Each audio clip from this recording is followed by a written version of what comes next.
Louer et remercier soit le Seigneur. Je voudrais à mon tour souhaiter la bienvenue à tous dans le précieux nom du Seigneur et exprimer le soin le plus cher de mon cœur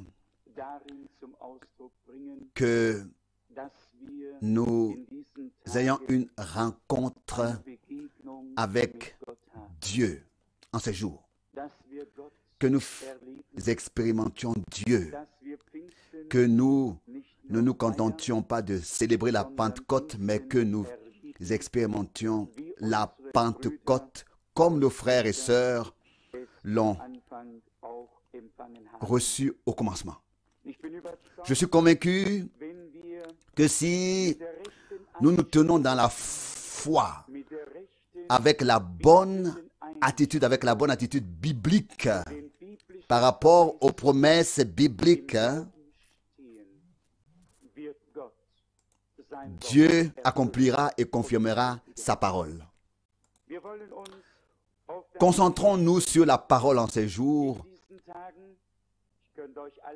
Je pourrais vous souhaiter la bienvenue à tous, individuellement, mais collectivement, c'est mieux. De même que la chaleur terrestre nous réchauffe intérieurement et nous réchauffe aussi extérieurement, nous avons besoin de feu d'en haut pour nous dégeler spirituellement, et c'est ce dont nous avons besoin. Nous sommes tous trop raides, nous sommes un peu gelés. Et le feu d'en haut apportera la solution. Il est écrit de lui, il vous baptisera d'Esprit Saint et de feu.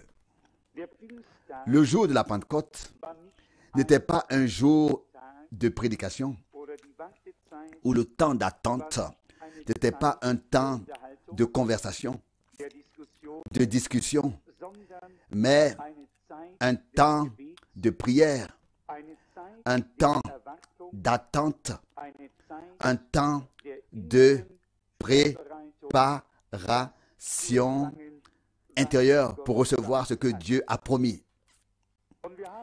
Et nous avons en particulier, grâce au ministère de Frère Branham, et peut-être puis-je faire ici cette brève annonce que Sœur Branham est décédée le 12 et a été enterrée le 16. Elle aussi elle est maintenant auprès du Seigneur et nous ne pouvons que dire bénis les morts qui meurent dans le Seigneur dès maintenant. Nous n'avons pas besoin de faire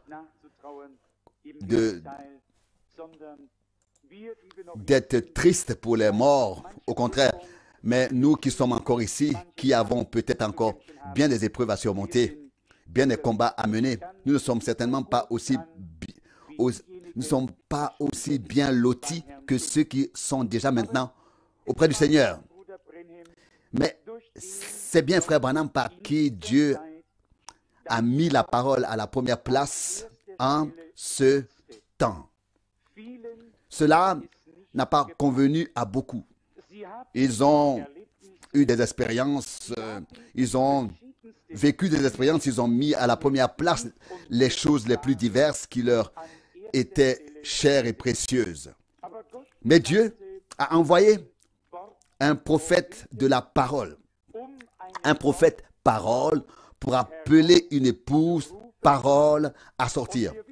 Et nous savons que dans l'Ancien Testament, la parole venait aux prophètes et ils apportaient la parole qu'ils avaient reçue.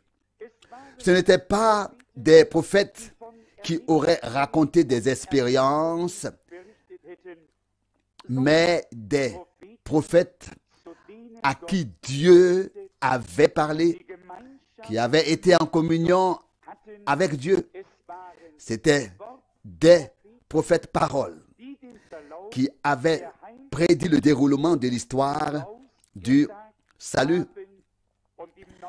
Et dans le Nouveau Testament, nous lisons que c'était des hommes poussés par le Saint-Esprit qui ont annoncé ce que nous entendons et voyons maintenant.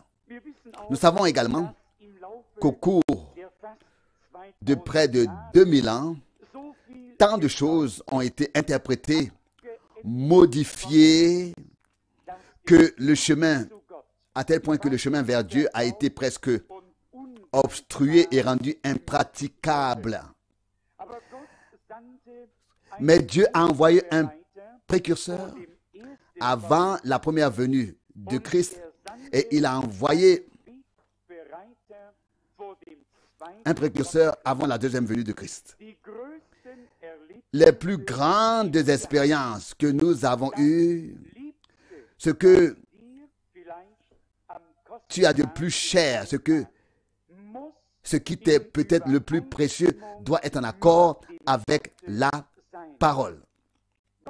La parole de Dieu est en effet, en toute chose, le critère que nous devons appliquer. Et c'est là que les esprits se divisent. Lorsqu'il s'agit d'expérience, on peut voir les choses d'une manière ou d'une autre, de manière un peu différente. Mais lorsqu'il s'agit de la parole de Dieu, on ne peut que la voir qu'à travers l'Esprit qui a inspiré les prophètes pour qu'ils apportent la parole. Celui qui ne la voit pas à travers l'Esprit de Dieu, qui l'a inspiré et donné, cette personne la voit à l'envers ou pas, la voit mal ou pas du tout, l'un ou l'autre. Nous ne pouvons voir et reconnaître correctement que si la parole de Dieu nous est révélée par l'Esprit de Dieu. Et Jésus a fait la promesse que le Saint-Esprit viendra et nous conduira dans toute la vérité. Et il parle du Saint-Esprit comme en tant que l'enseignant. Et il dit, il vous révélera ce qui est à venir. Il vous révélera ce qui est à venir. Il le prendra du mien et vous l'annoncera.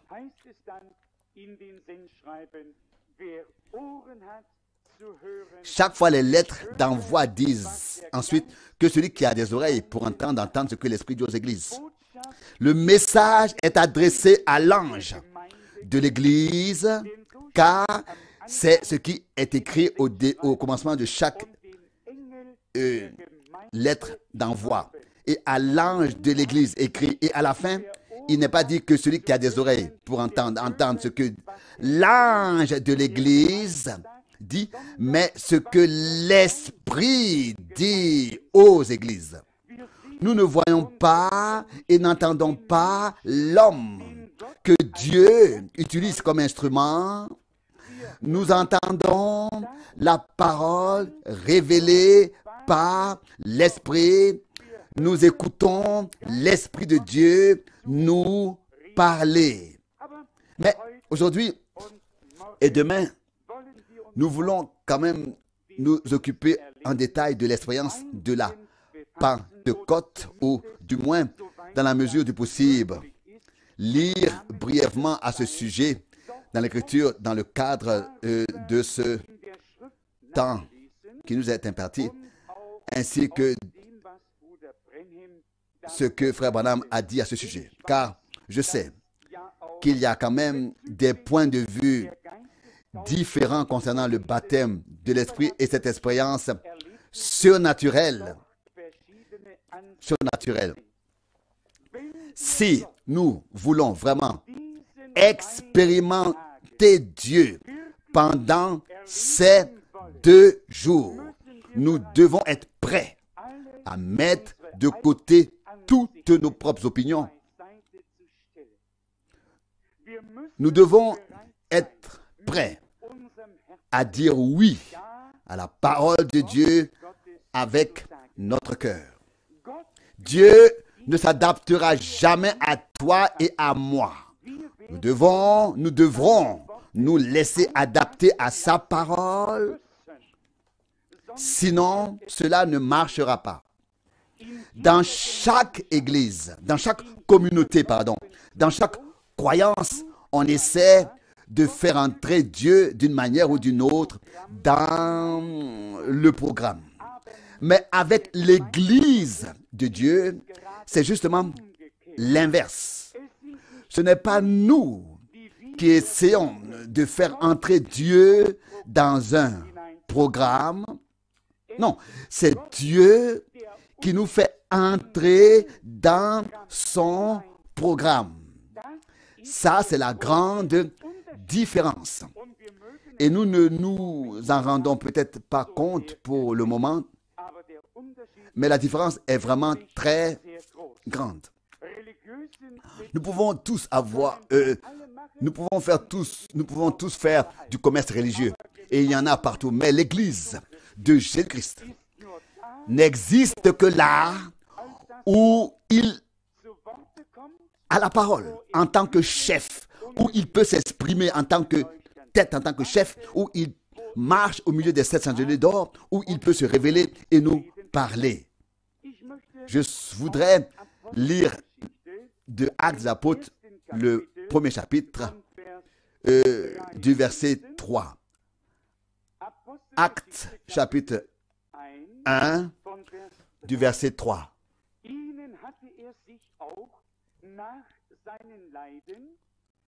Après qu'il eut souffert, il leur apparut vivant et leur en donna plusieurs preuves, se montrant à eux pendant 40 jours et parlant avec eux des choses qui concernent le royaume de Dieu.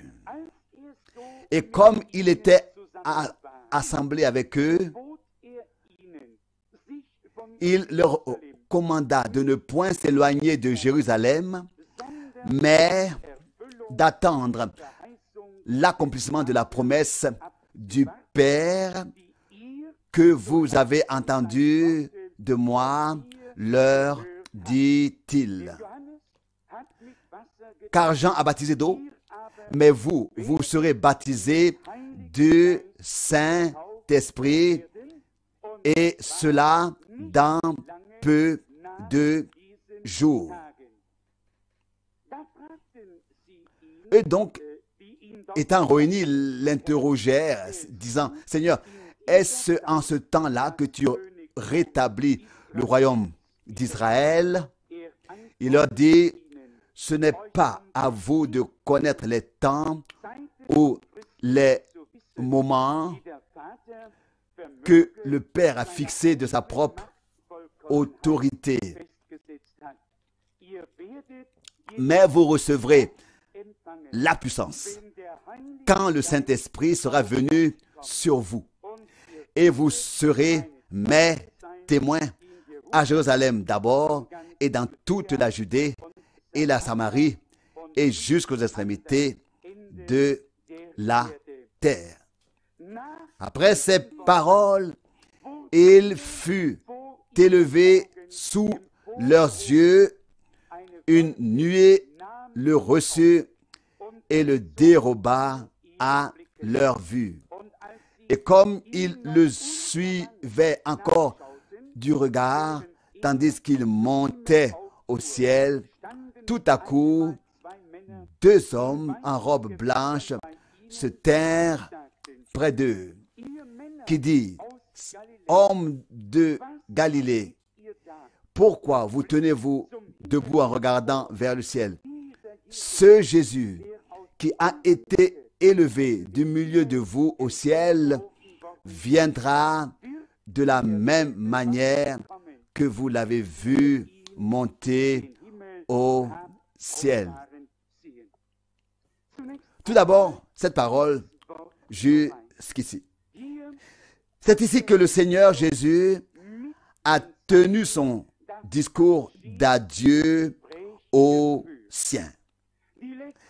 Les dernières paroles qu'il a prononcées parmi les siens avant son ascension contenaient non seulement l'ordre de mission, mais aussi le revêtement avec la puissance d'en haut, afin de pouvoir exécuter correctement cet ordre de mission dans le sens, donc dans la volonté de Dieu, dans le sens de Dieu, comme Dieu le veut. Nous ne pouvons exécuter cet ordre de mission divin que si nous avons été revêtus de la puissance divine. Et vous savez, bien que les hommes peuvent répondre aux questions humaines, mais que Dieu doit répondre aux questions divines. Les réponses humaines ne nous sont d'aucune utilité. Elles ne nous satisfont pas, du moins pas à long terme. Elles peuvent nous sembler nous aider un peu sur le moment, mais ensuite vient le temps et l'heure où il ne suffit justement pas que les hommes répondent aux questions divines. Et ce qui est beau dans la réponse de Dieu, c'est qu'elle ne consiste pas encore une fois en parole, mais en acte. À la Pentecôte, le Seigneur n'est pas descendu pour dire oui, je vous remplirai d'Esprit Saint comme je l'ai promis. Il n'y a pas eu une fois de plus la répétition de la promesse. Il y a eu l'accomplissement de la promesse, la réalisation. Les cieux se sont ouverts. Le Saint-Esprit est descendu. Le feu de Dieu est tombé, s'est déversé sur chacun d'eux. Et des langues leur sont apparues comme séparées par le feu. Et ils ont tous été remplis du Saint-Esprit. Pas une réponse en parole, mais une réponse en réalité. La parole s'est faite chair. La parole est devenue réalité.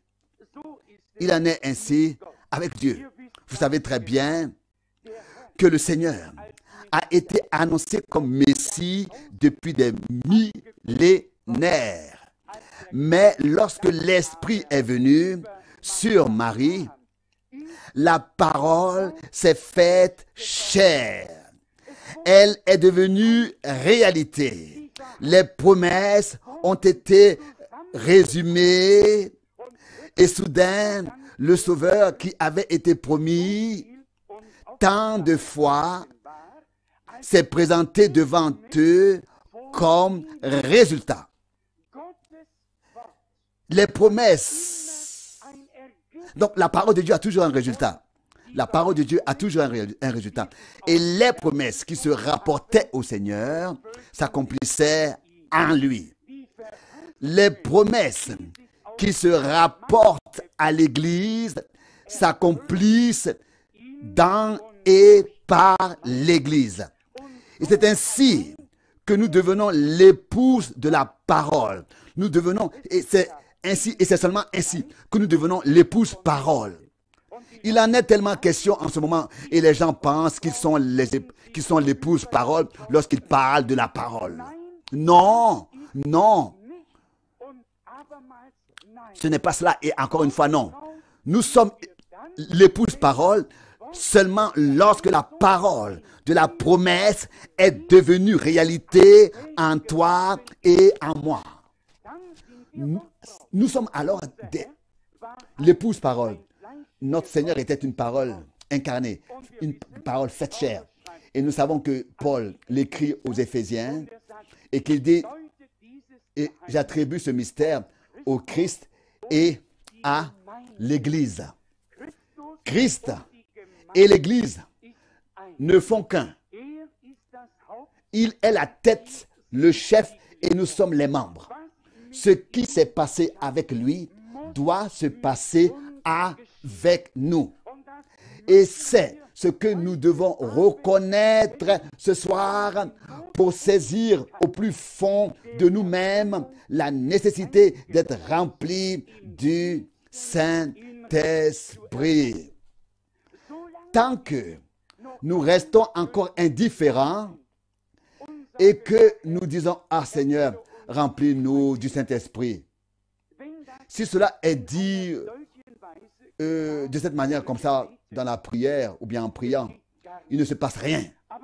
Mais si nous faisons soudainement violence au royaume des cieux. Je ne vais pas dire maintenant que l'un devient plus bruyant que les autres. Dieu n'est pas sourd. On ne peut pas faire violence au royaume des cieux en faisant du bruit. Mais on peut le faire par la foi. Toutes les choses de Dieu sont accessibles sur la base de la foi. Et c'est pourquoi notre Seigneur dit, ceux qui croient, ces signes accompagneront ceux qui auront cru. Et si ces signes miraculeux, et si frère Branham dit 100 fois autant qu'une fois, si ces signes miraculeux ne vous accompagnent pas, alors vous n'avez pas cru.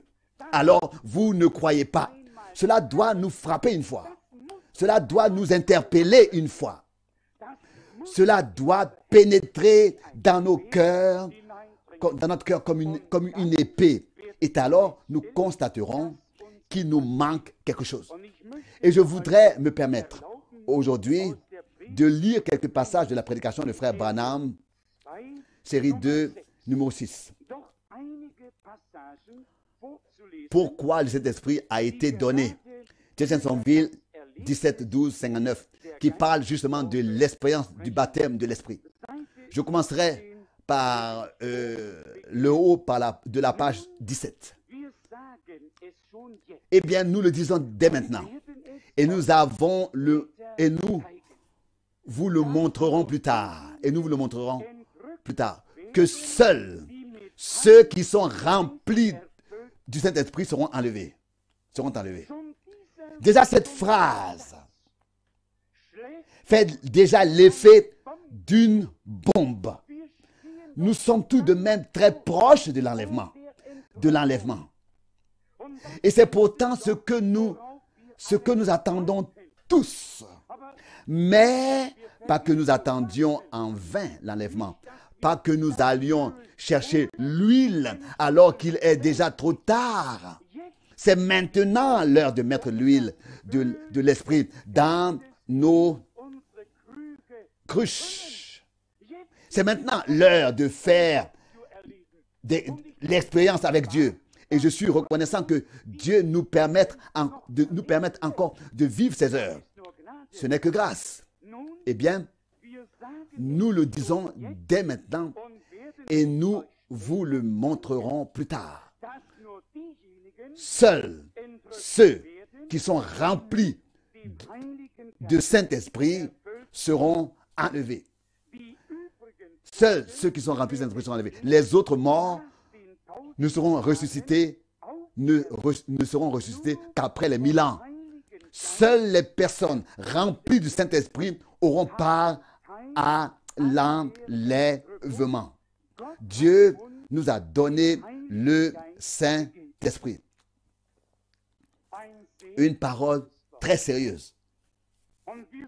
Et nous sommes reconnaissants pour toute révélation des mystères de Dieu.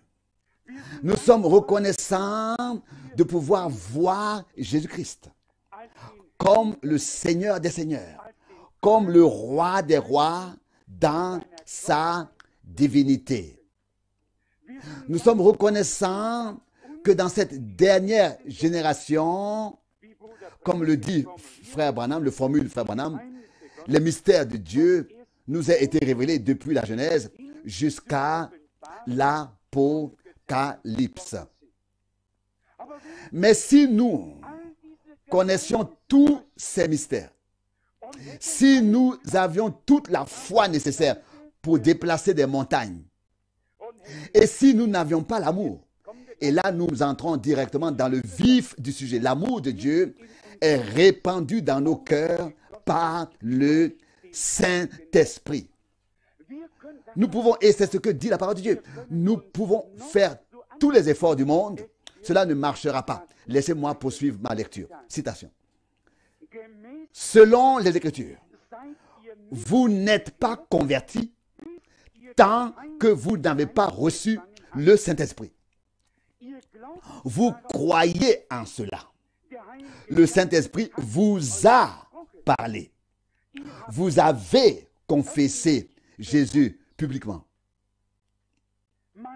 On peut donc témoigner de Jésus. On peut le suivre.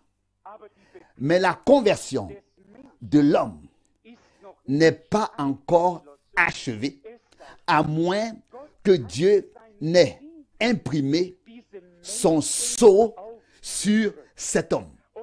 Et c'est pourquoi Paul écrit à l'église d'Éphèse au chapitre 1 et au chapitre 4, vous avez été scellés du Saint-Esprit pour le jour de votre rédemption.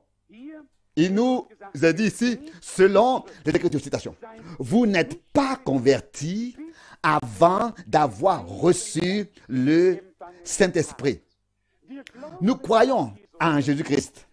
Nous sommes devenus croyants. Nos péchés sont pardonnés. C'est absolument vrai, car les Saintes Écritures disent, crois au Seigneur Jésus-Christ et tu seras sauvé, toi et ta maison. Mais ici, il s'agit d'un peu plus que de simplement croire. Il s'agit ici de faire en sorte que notre foi reçoive la confirmation de Dieu. Nous savons qu'il est écrit dans Romains 4, donc il s'agit que Dieu confirme notre foi. Il rend témoignage à notre foi. Nous savons qu'il est écrit dans Romains 4 que Dieu a donné à Abraham la circoncision comme sceau à sa foi. C'était un signe extérieur. Le sceau du Saint-Esprit nous est donné pour que nous sachions ou puissions savoir que Dieu a accepté notre repentance, a accepté notre foi, a accepté le fait que nous nous tournions vers lui. Donc, si par exemple, nous nous faisons baptiser dans l'eau avec foi, ça c'est notre démarche d'obéissance à Dieu. Mais la réponse de Dieu est que les cieux s'ouvrent et qu'il nous baptise de son esprit. La réponse divine marquera ta conversion, marquera ta conversion et la mienne de son sceau. Ne doute pas de ta conversion, ne doute pas de ta foi, mais ne t'arrête pas là, mais dis Seigneur, maintenant je veux aussi faire je veux aussi faire ce pas avec toi. Je veux aussi faire cette expérience avec toi. Je veux l'avoir. Je veux avoir ta réponse à ma foi. Je poursuis ma lecture à la page 18. Citation. Dieu nous a appelés par élection. N'êtes-vous pas heureux de faire partie des siens? Ne remarquez-vous pas ce soir cette pulsion dans votre cœur? Je veux le Saint-Esprit. Il doit y avoir une pulsion, un désir intérieur profond qui devient si fort. Et frère Branham demande à l'auditoire, citation, ne ressentez-vous pas cette pulsion dans votre cœur ce soir? Quelque chose ne vous dit-il pas ici au plus profond de vous-même? Je veux le Saint-Esprit. Et encore, Seigneur, je te veux dans mon cœur. Ce désir est en vous parce que Dieu a écrit votre nom dans le livre de vie de l'agneau avant la fondation du monde.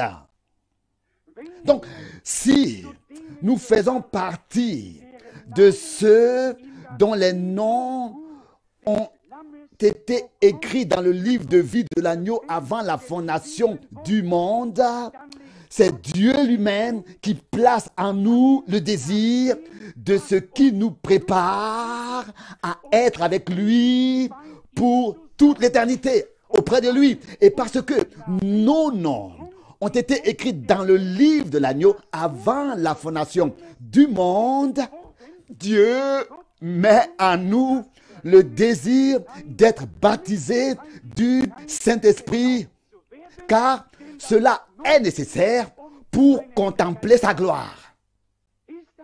Est-ce que c'est clair dans cette prédication de frère Branham? Pourquoi est-ce que le Saint-Esprit a été donné? Et vous savez, et je n'ai pas besoin d'insister sur ce point ici, que Dieu l'a utilisé de diverses manières, en particulier de manière évangélique et doctrinale, dans l'enseignement et prophétique, etc. Mais ici, nous avons une prédication qui est justement adaptée à la Pentecôte. À la Pentecôte. Et je suis reconnaissant à Dieu que nous l'ayons entendu parler des mystères de Dieu, de la guérison des malades et de bien d'autres choses, non seulement en tant que prophète, mais aussi, nous l'avons entendu parler en ce qui concerne les choses pour la préparation de l'Église. Donc, à quoi cela nous servirait-il d'avoir été appelés hors de toutes les dénominations si la préparation directe n'était pas liée à l'appel et si nous n'avions pas l'assurance de recevoir le sceau de Dieu, le sceau du Saint-Esprit, pour porter en nous la certitude d'être présent à la première résurrection, à l'enlèvement. Et je n'ai pas l'intention de prêcher ce soir. J'ai seulement l'intention de mettre l'accent sur quelques versets et paragraphes de la Bible et de ce sermon de frère Branham. Et j'espère que Dieu mettra dans ton cœur et dans le mien un désir si puissant que nous ferons violence au royaume de Dieu ce soir en disant: Seigneur, fais pour nous ce que tu as fait pour nos frères et sœurs à ce premier jour de la Pentecôte. Et quand il le fera, nous serons tous dans la joie. Personne n'aura plus besoin d'être affligé. Citation. Tous ceux que le Père m'a donnés viendront à moi. Et à tous ceux qui viendront à moi, je donnerai le Saint-Esprit. Cela aussi est vrai. Dieu est un Dieu qui donne. Il nous fait des dons de toutes sortes. Il est d'ailleurs appelé le don du Saint-Esprit. Alors, si seulement je pouvais mettre dans vos cœurs, par ma voix, citation de frère Branham, l'importance de recevoir le baptême du Saint-Esprit.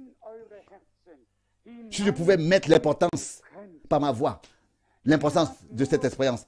Il n'a fait que prêcher, il n'a pu prêcher que la parole. Le reste était laissé à Dieu et aux hommes.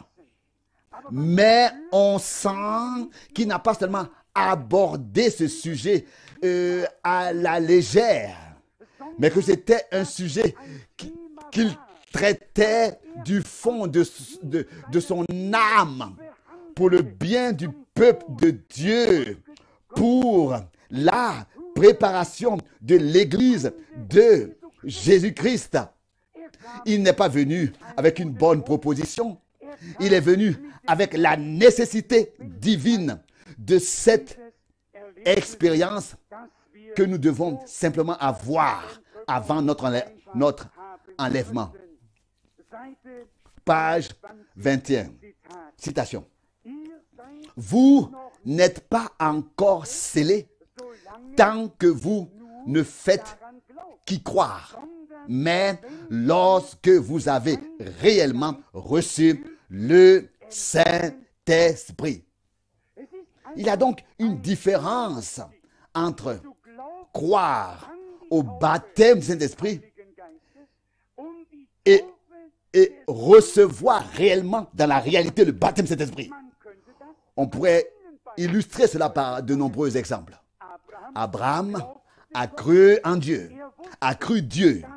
Il savait que la promesse qui lui avait été faite pour Isaac s'accomplirait.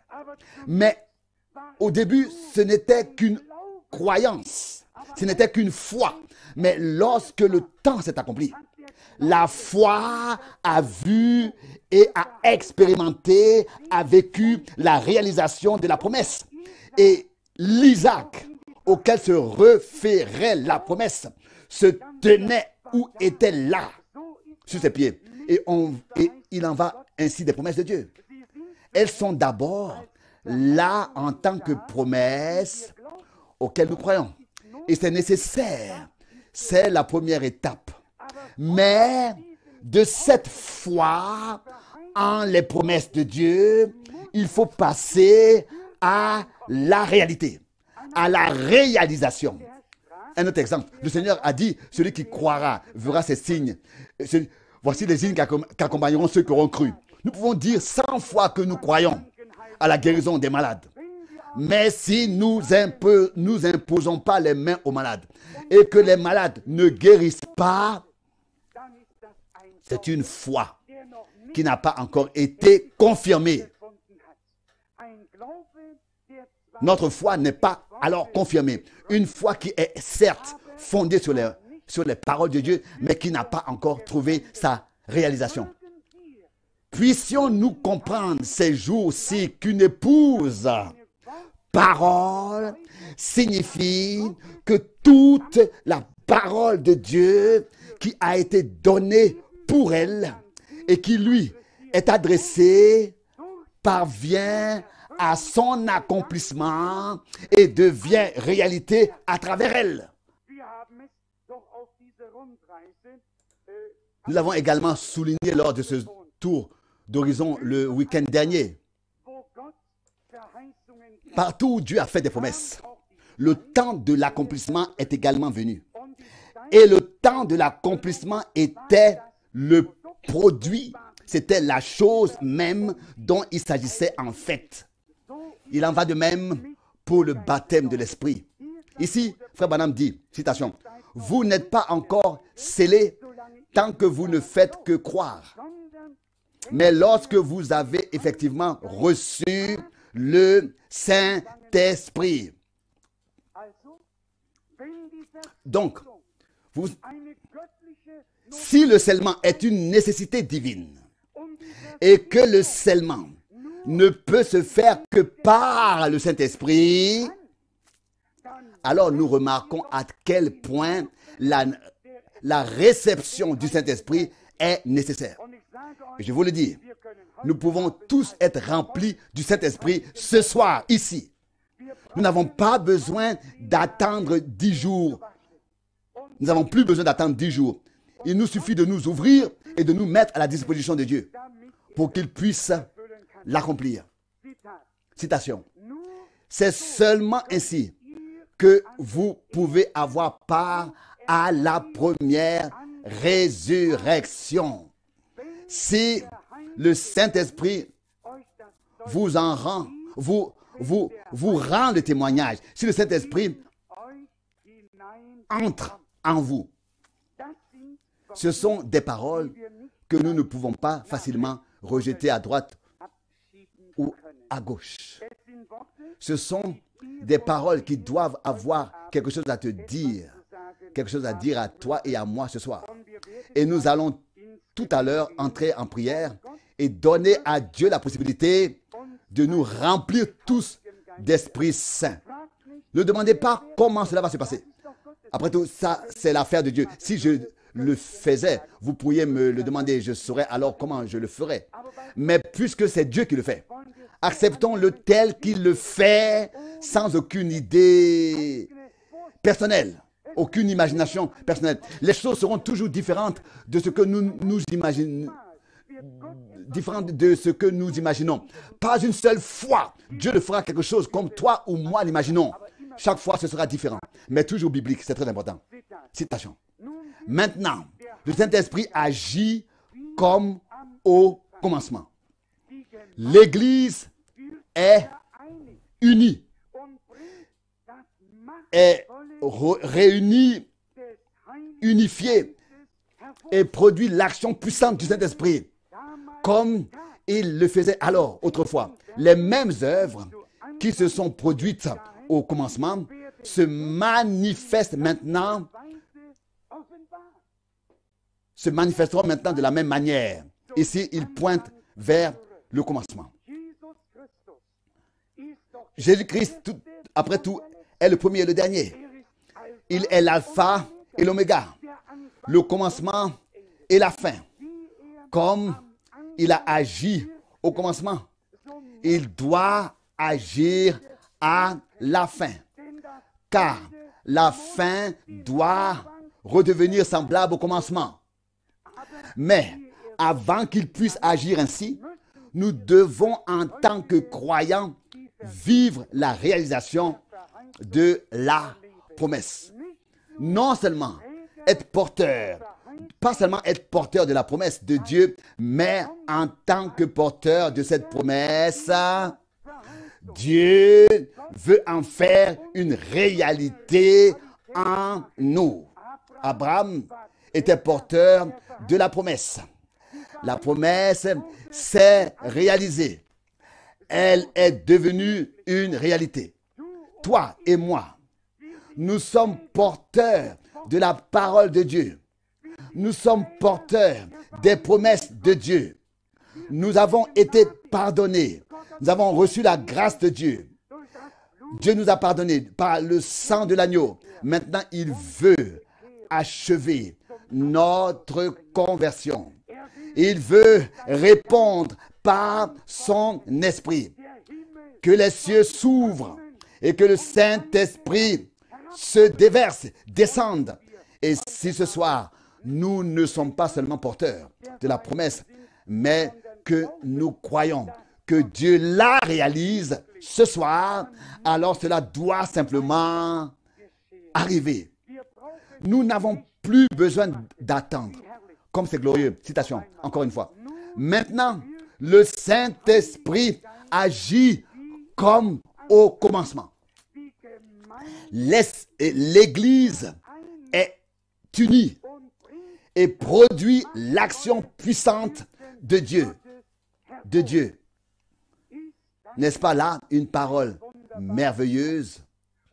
Et nous pouvons y voir un parallèle avec 1 Corinthiens chapitre 12, verset 13. Nous avons tous été baptisés d'un seul esprit pour former un seul corps. Nous sommes membres du corps de Jésus-Christ.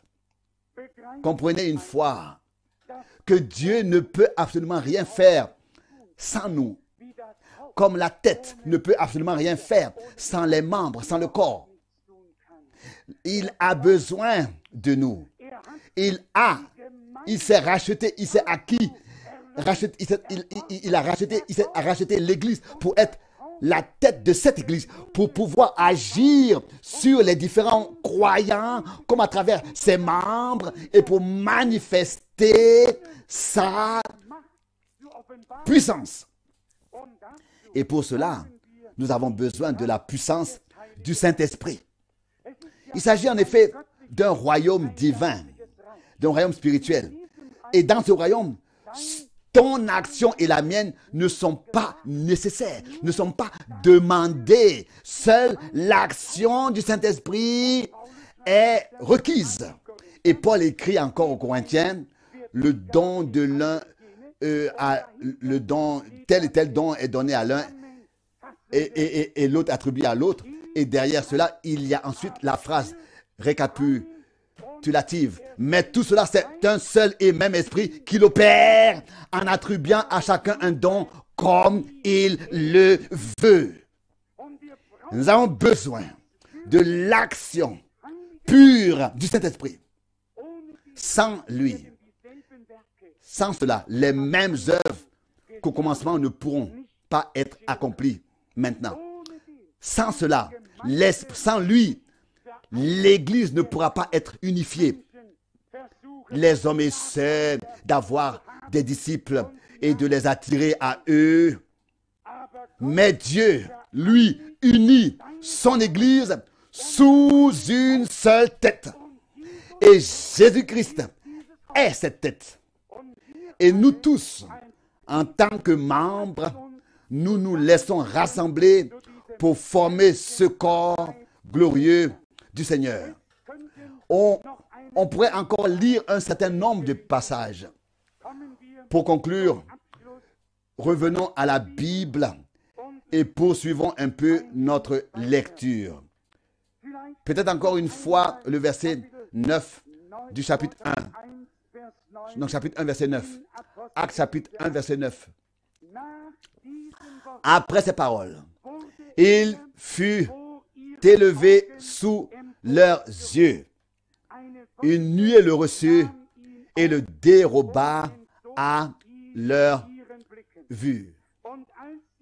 Et comme il le suivait encore du regard, tandis qu'il montait au ciel, tout à coup, deux hommes en robe blanche se tinrent près d'eux, qui dit, « Hommes de Galilée, pourquoi vous tenez-vous debout en regardant vers le ciel? Ce Jésus qui a été élevé du milieu de vous au ciel viendra de la même manière que vous l'avez vu monter au ciel. » Ici, je dois m'arrêter un instant. À la fin de la première venue du Seigneur, alors qu'il était sur le point d'entrer dans la gloire, il donna les dernières instructions à ses disciples. Alors qu'il venait d'être enlevé d'eux et qu'il avait disparu, à leurs yeux, déjà, deux hommes se tenaient déjà là, vêtus de blanc, et faisaient la promesse de son retour. Il vient d'être enlevé d'eux. En un instant, il a disparu. À leurs yeux, l'instant d'après, l'annonce est faite. Ce Jésus qui a été élevé au ciel du milieu de vous viendra de la même manière que vous l'avez vu monter au ciel. Ensuite, il s'agit de l'expérience dont nous avons besoin pour être présents lors de la seconde venue du Christ. Il est dit ici, plus loin, à partir du verset 12.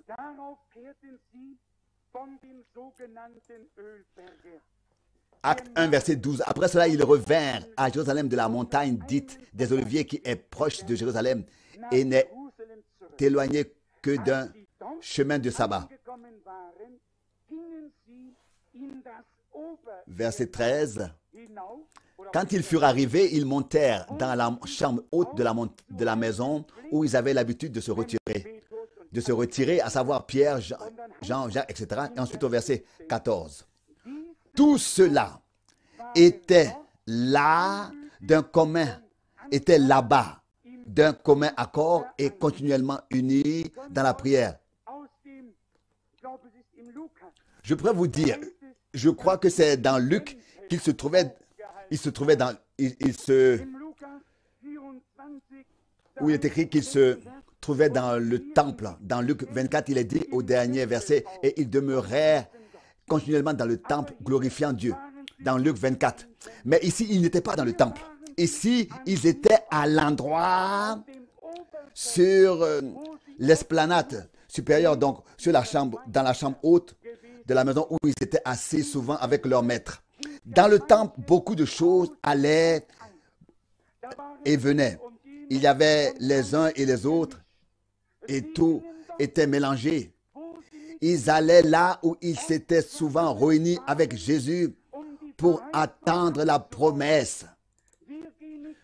Nous n'allons pas ici ou là dans un temple ou une synagogue. Nous nous réunissons au nom du Seigneur dans le lieu où il a souvent parlé avec nous par grâce. Et nous ne venons pas seulement ici pour l'entendre parler, nous venons ici pour vivre l'accomplissement de sa promesse. Alléluia. Nous devons le croire une fois pour toutes. Cela doit nous rendre joyeux intérieurement. La foi n'est pas une chose convulsive. Ce n'est pas une chose comme si on aurait une crampe. La foi est quelque chose de très joyeux. Et je vous le dis, et je te le dis, chers frères et chères sœurs, si tu veux être rempli d'Esprit Saint en ces jours, ne te ferme pas et ne te crispe pas, mais ouvre-toi et commence à louer et à exalter Dieu. Commence à remercier le Seigneur pour sa grâce et tandis que pendant que tu remercies, que tu remercies Dieu, pendant que tu rends grâce à Dieu, la réponse viendra. Car la foi prend, la foi reçoit, la foi ne mendie pas à la porte. On ouvre à celui qui frappe, celui qui demande, reçoit, celui qui cherche, trouve. Et c'est ainsi que nous devons nous ouvrir intérieurement. Et les Saintes Écritures disent, ouvre grand ta bouche et je la remplirai. Et ensuite, il est écrit aussi à celui qui a le cœur plein, la bouche déborde. Frères, nous ne pouvons pas nous permettre de vous dire que si vous croyez au message de la fin des temps, alors vous serez présents à l'enlèvement. Nous devons vous dire que nous croyons de tout cœur au message de la fin des temps, que nous avons été mis à part, que nous avons entendu l'appel de Dieu et que nous avons reconnu le ministère prophétique, mais que nous avons besoin de la puissance dynamique du Saint-Esprit qui peut changer nos corps. Et nous ne pouvons pas faire autrement. Nous ne pourrons pas nous passer de cette puissance et nous passer de lui. Or, ici, nous l'avons lu. Tout cela était là, ensemble, d'un commun accord et continuellement en prière. Ils étaient unis. Ils ne parlaient pas de ceci ou de cela. Ils étaient ensemble, unis dans la prière, orientés vers un seul but. Et ce but était la réception du Saint-Esprit. Ils n'attendaient pas 2 ou 3 choses différentes. Tous avaient un seul et même objectif, le même désir, la même aspiration.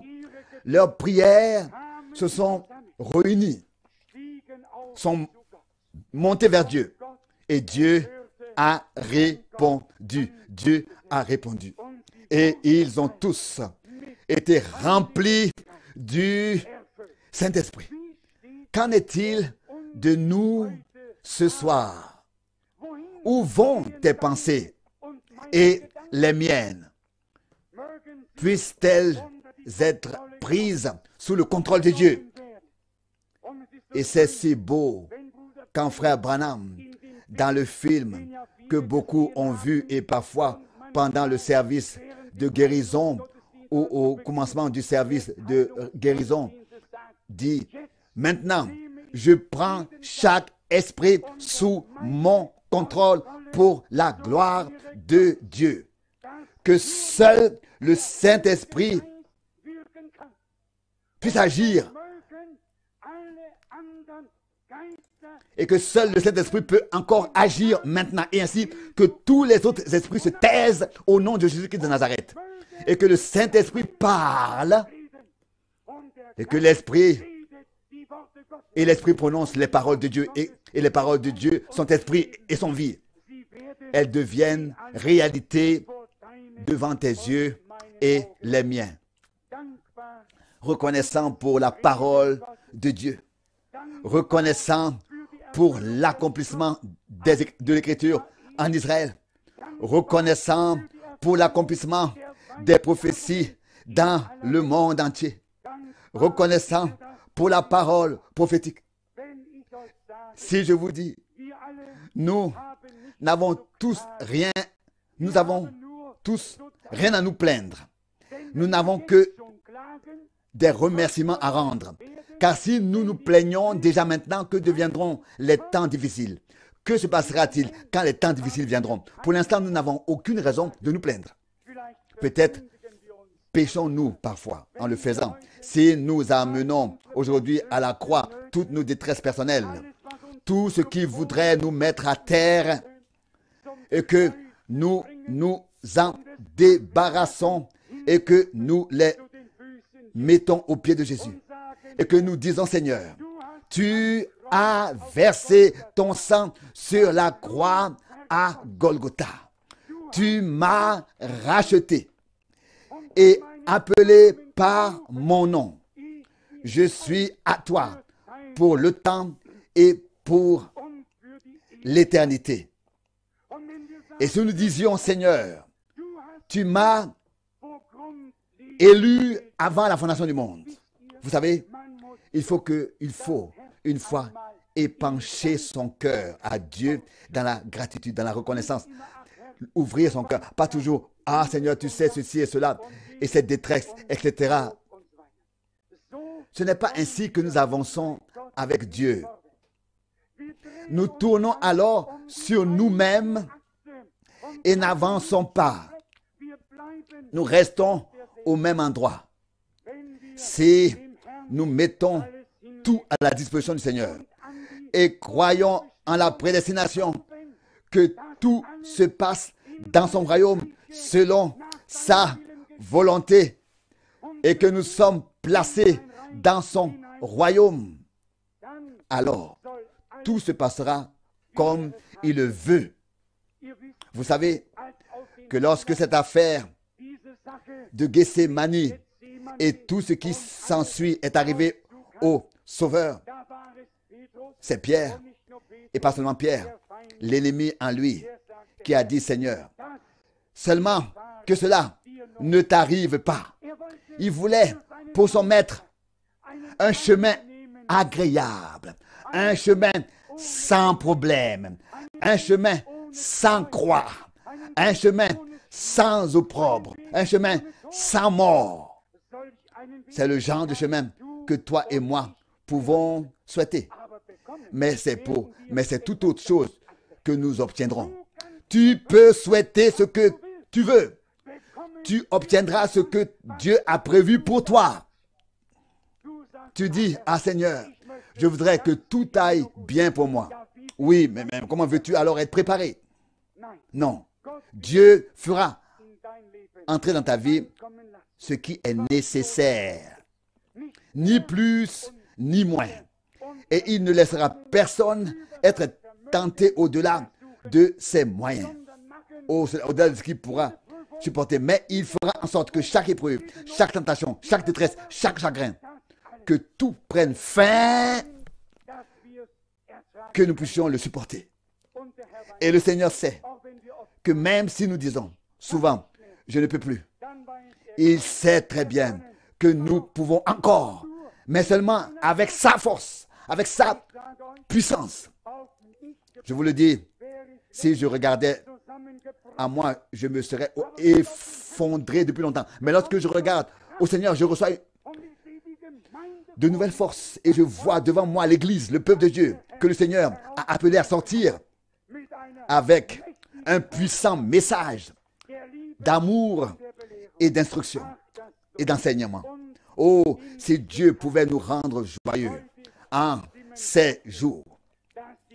Si la joie du Seigneur pouvait devenir notre force. Et je te le dis, il est écrit, si nous louons et exaltons le Seigneur, c'est ainsi que je te montrerai le salut de Dieu. Pas en murmurant et en se plaignant et en gémissant. Tu seras toi-même malade et tous ceux qui entendront tes plaintes, tes murmures et tes gémissements seront également malades. Mais si tu t'en sors intérieurement et que tu ne fais pas porter le fardeau à d'autres, mais que tu le déposes sous la croix et que tu le laisses là. Toi et moi, nous faisons tous la même erreur, presque toute notre vie. Nous mettons notre fardeau aux pieds de Jésus. Et avant même d'avoir regardé autour de nous, nous le traînons et le portons à nouveau et nous périssons sous lui. Et nous les jetons à nouveau. Et avant même de nous en rendre compte, nous les portons à nouveau. Il a pris sur lui tout. Ce que tu avais apporté. Toute notre culpabilité. Tout notre péché. Il a tout pris sur lui. Nous devons devenir une épouse parole. Une épouse en qui la parole de la promesse pour ce temps devient réalité par la grâce et la puissance de Dieu. Et je vous demande aujourd'hui, la parole de la promesse n'est-elle pas devenue réalité en frère Branham aussi, pardon. Le Seigneur n'a-t-il pas dit, voici que je vous envoie le prophète Élie avant que vienne le jour grand et redoutable de l'Éternel qui brûlera comme une fournaise et sur lequel les éléments se dissoudront dans le sang de la flamme. J'ai cité 3 passages bibliques en un. 2 Pierre 3, verset 10, Malachie 3, verset 19. Et l'autre passage où qu'il soit n'a aucune importance. Dans l'homme de Dieu qui a été envoyé pour l'appel à sortir, les passages de l'Écriture et les promesses qui se référaient à lui et à son ministère se sont accomplis. Dans l'Église doit nécessairement s'accomplir toute promesse faite à ceux qui ont été appelés en ce temps-là. Et c'est ce que nous devons voir. La parole de Dieu ne s'est pas seulement accomplie en Jean, comme la voix de celui qui crie dans le désert. La parole de Dieu s'est accomplie en notre Seigneur Jésus. La parole de Dieu s'est accomplie dans l'Église. La parole de Dieu s'accomplit encore aujourd'hui. Alléluia! Gloire et honneur à notre Dieu. Nous ne pouvons pas vivre de l'expérience des autres. Nous devons faire notre expérience personnelle avec notre Dieu. Toute promesse est un oui et un amen. La parole épouse, l'épouse parole est une épouse, l'épouse de Jésus-Christ, en qui la parole de la promesse peut devenir réalité. Réalité. Et cela, que Dieu me le donne et qu'il te le donne par grâce. Il n'est pas nécessaire d'en parler beaucoup et encore moins de se disputer à ce sujet. Celui qui se dispute encore n'est pas dans la chose. Celui qui a vraiment été saisi par Dieu, qui a été appelé à sortir et qui croit dans son cœur, laissera tomber les disputes à droite et à gauche et regardera vers Jésus, à Jésus, et ira de l'avant en disant: Seigneur, j'ai fait alliance avec toi et toi avec moi. Je te suivrai partout où tu iras. L'Église du début, du commencement, était une épouse parole, car la parole de la promesse s'accomplissait en son sein. Et c'est avec ce revêtement de puissance que commença l'ensemble du ministère, la manifestation des dons de l'esprit des ministères et de la puissance de Dieu en général, qui pouvaient ensuite se manifester dans et par l'Église. Résumons. Il s'agit d'un événement. Nous sommes ici en ces jours de Pentecôte pour faire l'expérience que nos frères et sœurs ont fait ce premier jour de Pentecôte. Ils avaient suivi le Seigneur assez longtemps. Ils avaient reçu l'enseignement.